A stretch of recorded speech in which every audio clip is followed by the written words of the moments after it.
आज हम रिव्यू करने वाले हैं सोडा ग्लाइसरीन ड्रॉप के बारे में। ये बेसिकली हम यूज करते हैं एयर इन्फेक्शन में। इस वीडियो में हम डिस्कस करने वाले हैं आपने सोडा ग्लाइसरीन ड्रॉप्स को कैसे यूज करना है, इसकी यूजेस, साइड इफेक्ट्स, डोज और कॉन्ट्रा इंडिकेशन के बारे में कंप्लीट इन्फॉर्मेशन आप लोग के साथ शेयर करेंगे। तो वीडियो को एंड तक देखिए और चैनल को सब्सक्राइब करना ना भूलिए। So let's begin. ये ड्रॉप्स कान के मोम को नरम करता है, यानी कि वैक्स को नरम कर देता है ताकि उसे आसानी से साफ किया जा सके। ये ड्रॉप कान में दर्द और सोजश को कम करने के लिए इस्तेमाल की जाती है।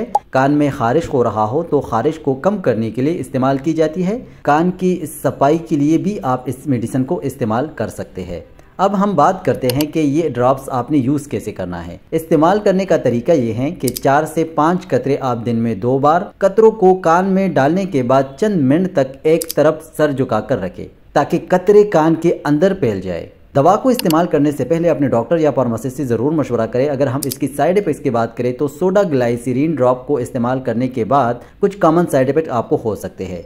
कान में जलन या खारिश, रेडनेस या सोजिश, चक्कर आना, एलर्जी रिएक्शन। कुछ लोगों को सोडा ग्लाइसरीन से एलर्जी भी हो सकती है जिसकी वजह से कान में सूजन, खारिश या शदीद जलन हो सकती है। अगर इनमें से कोई भी साइड इफेक्ट्स आपको देखने को मिले तो ड्रॉप्स को बंद कर दे और अपनी डॉक्टर या फार्मासिस्ट से मशवरा करें। अगर आपको ये वीडियो अच्छी लगी है तो वीडियो को कर दो लाइक और मेरे चैनल को कर दो सब्सक्राइब। Thank you. अल्लाह।